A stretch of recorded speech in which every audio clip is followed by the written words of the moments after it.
Good morning. I'm Russell Davis from the Millville Army Airfield Museum, and we're here with Bob Mills at the Philadelphia Seaplane Base in Essington, Pennsylvania, right on the Delaware River. And we're going to talk to Bob this morning about some of the history of this wonderful historic location. Could you tell some things about you, like where were you born and when were you born? Well, I was born right here in Essington, 1920, and I've lived here all my life except a short time in Miami. I worked for Pan American when I got out of high school. Can you tell us a little bit about the history of this particular place that we're in? Well, this was originally private. The land itself was a private, belonged to people by the name of Smith. They sold it to the state of Pennsylvania for the quarantine. It was a quarantine station from 1799 until 1890. In 1890, they moved it 5 miles down the river to Marcus Hook. It got farther away from the city, and then the property was vacant, so that people came down here in the summer. They called it the Orchard Club, one of the big clubs in Philadelphia.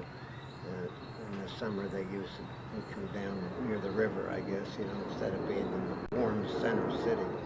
1915, Colonel Robert Glendenning was a wealthy banker in Philadelphia, bought a Curtiss flying boat, and my father was working for Curtiss as a pilot and a mechanic, and Curtiss sent my father down here with the flying boat, put it together, and Curtiss and Glendenning and my father got along pretty good, so they started a flight school. Who is your father, and tell us a little bit about him? His name is Frank Mills, my father, and he learned to fly in 1913 out in San Diego with Curtiss had a flight school out there. But before that, my father worked on the Panama Canal for about 4 years, and they had paid good wages down there, and that was for that time because nobody wanted to work down there because of yellow fever epidemic. Yes. So he made enough money to go to the Curtiss school, and as they say, he saw an airplane flying over the canal, so he got hooked on it. And then he paid $1 a minute out there with Curtiss, and you put up $1,500 for the insurance for the airplane like that. And when you were finished, they gave you a diploma. My father's diploma was dated January 1914. And he went to work with Curtiss in 1915, early part of 1915, up at Hammondsport in New York, and that's when he got involved here. When he was working for Curtiss, this fellow, Glendenning, bought the flying boat, and Curtiss sent my father down here to put it together and teach Glendenning how to fly. They started with this one flying boat that belonged to Glendenning, and he had some friends, in fact 5 other friends that bought flying boats, and they started a formal flight school in 1916, and they were able to acquire this property that we're on now. In 1916, they formed this formal flight school where they offered free flight training to any college student if he would offer his services if the country went to war. And they were already fighting over in Europe, and we hadn't gotten, the United States hadn't got involved yet, but these fellows financed it themselves. There was a pilot and a mechanic for each one of those 5 airplanes, and my father was one. So they, like for instance, Glendenning would be up in his office in Philadelphia, and he'd say, I'm going to send John Smith down, and he wants to be a pilot. Teach him how to fly, and he paid for it. I mean, these fellas, it was like CPT training during World War II here, where the government paid for it, but these fellas were patriotic, I guess, and when of course, we went to war in 1917. So the Army moved in, and they came in with their own personnel, and they also kept the people who were here. My father was a civilian, but he was an instructor for pilots and mechanics. and they had about 500 people here. They used it for induction center, and they used it for training mechanics, and they had actually 2 squadrons here that operated until the winter of 1917. Ice came, and they picked everybody up that was here and took them down to Lake Charles, Louisiana. And had to go south. Yeah, you know, they had good weather down there. They called it Chandler Field when the Army moved in, because there was a fellow by Lieutenant Chandler got killed out there in San Diego, and they named it Chandler Field, but there was no field. They just flew seaplanes here. And after everyone was here, went down, they took the hangars, the airplanes, and everything down to Lake Charles, Louisiana. My father went down. After the war, my father came back here, and the property was vacant, so he tried to lease it to start another flight school. And he was successful. There were other people that were trying to do the same thing. And so he started again in 1919 and built the first hangar over here out of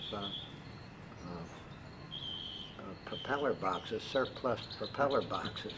What happened was he was offered the job for $3,600 a year flying the mail, but this property became available, so he gave up he never did fly the mail. He came here and started the flight school.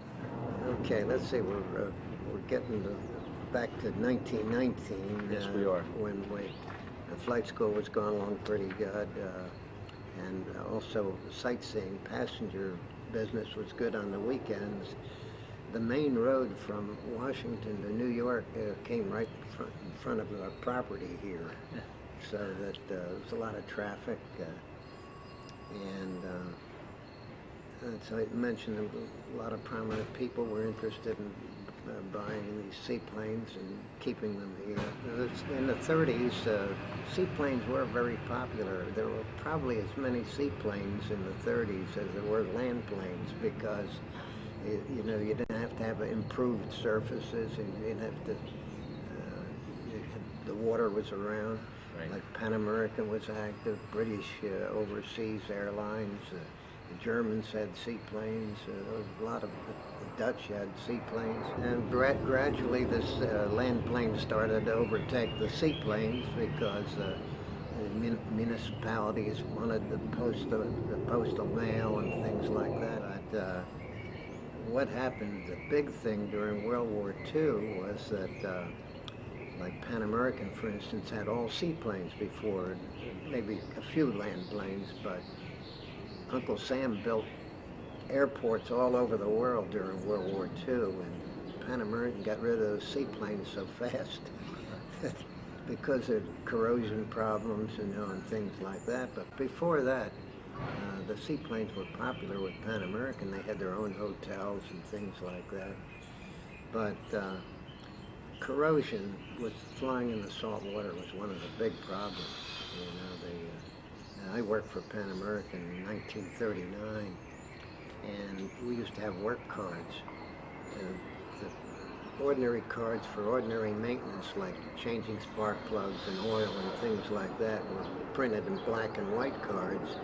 And corrosion work was printed in red and white cards. At the end of the day, when the mechanics put their work cards in the trays, there was about a quarter of an inch of black and white cards and about an inch and a half of red and white cards. So the maintenance was like corrosion. Right. Stuff. So you grew up right in this location? That's right. So a little about your youth. Well, my older brother was born in 1918. I was born in 1920. But as we grew up around the seaplane base here, going to school and whatnot, we worked after school helping my father around. And my older brother, he got his pilot's license when he was 16, and I didn't get mine until I was 19, because I had a little interim time. You know, I got out of high school, I went to work for Pan American for a year and a half, and my father got sick, My older brother had been helping my father, but he got a job with Sun Oil Company or something. And so my mother called me down in Florida, and I got a 2 months leave of absence from Pan American to come and help my father because he said he was sick. When I came home, I didn't realize it, but he had, from 190 pounds, he was down to about 120. He was skin and bones. He had cancer. Anyhow, he died 6 months later in December, so I've been here ever since, and that 2 months leave. So that was July 1940, and here it is, October 2000. We're talking about Oh yeah, that's World right. War II. You're running the base now. Yeah, You're that's right. December 8th, we got a telegram said take the propellers off the airplanes or lock the hangars. So we couldn't fly because we're right in the middle of defense plants, you know, right. refineries and things like that. So, as I mentioned, that you know they close us up so that we couldn't operate here, the seaplanes.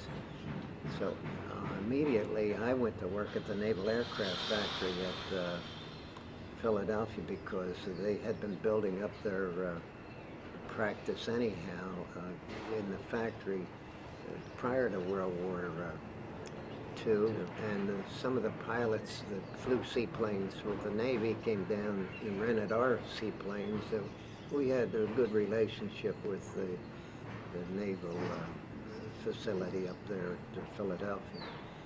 And of course, I had the connection up there with the people, and I wanted to be a Navy pilot, so I applied. And I was sworn in June of '42. Well, can I go back to December of '41? Do you actually remember the attack on Pearl Harbor? Where you were and what happened? I know it was a Sunday morning, but I don't remember exactly what I heard or anything. It's, I know, of course, everybody was all upset. Right, I mean, right. you know, the Japanese were worse than worst enemy that you could possibly have. I mean, that's the way everybody felt in this area anyhow. Because we used to see the Japanese ships coming up the river here, and they were nice ships and clean and everything. And I do remember my father saying they were taking scrap iron back to Japan, and I think my father said, there goes the iron they're taking over. They're going to bring it back with shells, you know. Yes. And that was maybe a couple of years prior to the war. Well, we were thrown into a war, and obviously everyone was right. Involved, and you got involved by you wanted to become a Navy pilot. Right. Okay. Well, I was sworn in June of '42 as an aviation, as a seaman second class, but went on active duty in October and got my wings at Pensacola in July of '43. And I went to operational training as a torpedo pilot. Wow. Because they needed a lot of them. They killed them all at the Battle of Midway, all those torpedo That's pilots. Right. Yep. And anyhow,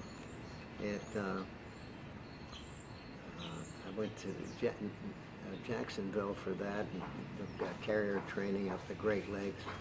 Went to a squadron in Alameda, VT-26, and spent a year at sea.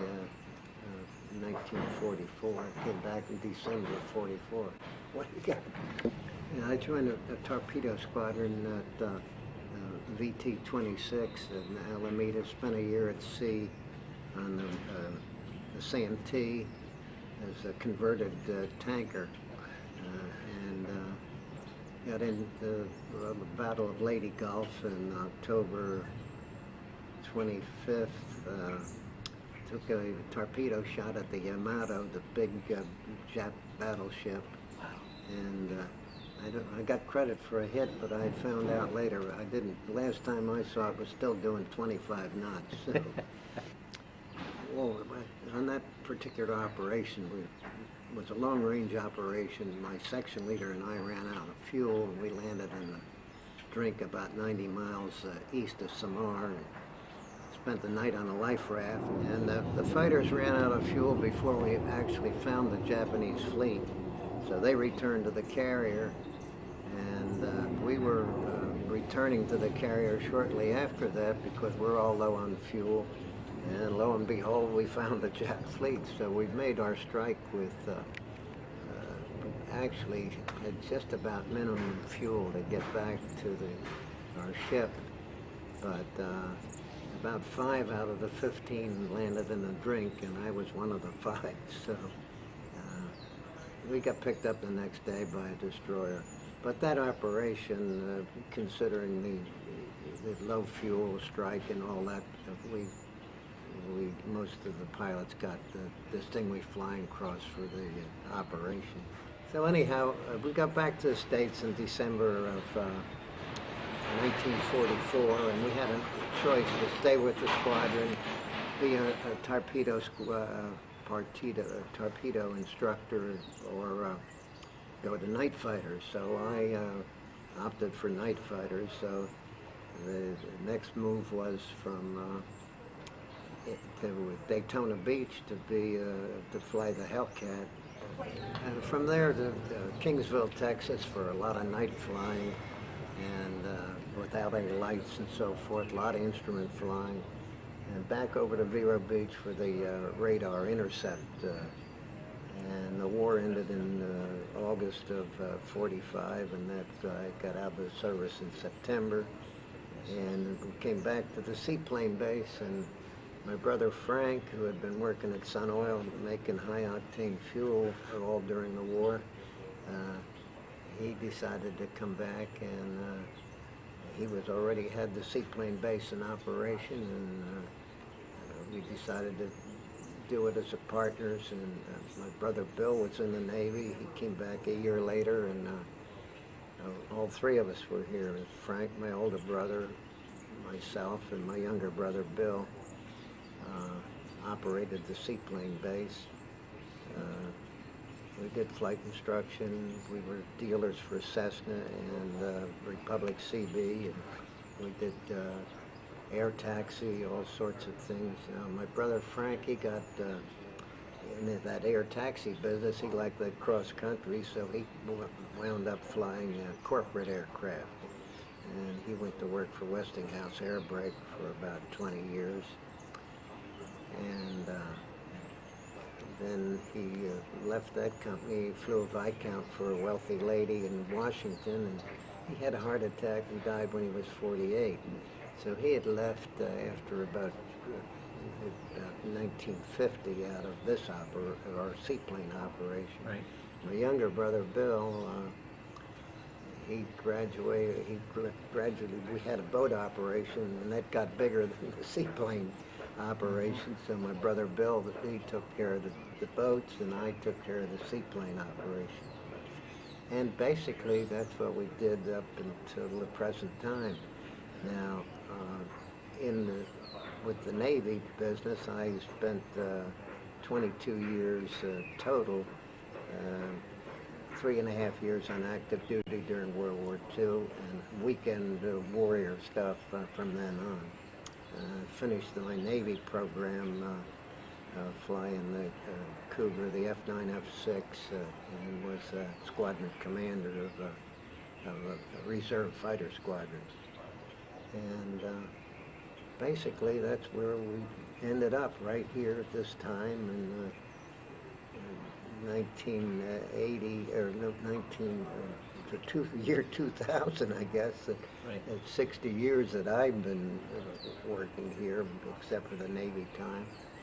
And the taxes, one of the reasons we're leaving is that the taxes are getting out of hand. We've paid like $8,000 a year for school taxes for the last 10 years, but this past year they went from $8,000 to $24,000, and the county and township taxes went up proportionally. So it's just impossible to continue operating. There's not enough income from this type of operation. As a matter of fact, there used to be at least 5 active seaplane seaplane bases on the Delaware River close to Philadelphia have all gone. Right. And we probably would have gone too if we didn't own the property. Right. So that's about it. Okay, well, and so here in 2000, you're going to retire at this point? Well, we bought a piece of property in Florida which has one single plane hangar and a house attached right alongside of a lake that has this approved seaplane base. And alongside that house and the lake is a 3,200-foot grass strip with lights. And across the runway is a 45 by 60 hangar. So I think we're gonna be doing some flying. I don't know how much business we're going to be doing because I think everybody in the world's flying seaplanes and land planes in Florida. But maybe we'll do a little business there. Aviation is obviously in your blood, and you're going to keep. You're not going to quit. Well, I'm going to be 80 in December, so still active. Yes, you are active. Well, thank you. We'll talk a little more about some other things, but just let me say thank you for allowing us to interview you and sharing the wonderful history of you and your father and of this place, this beautiful historic place that we're sitting in today. All right, thanks a lot. My pleasure. Okay. Thank you, Bob.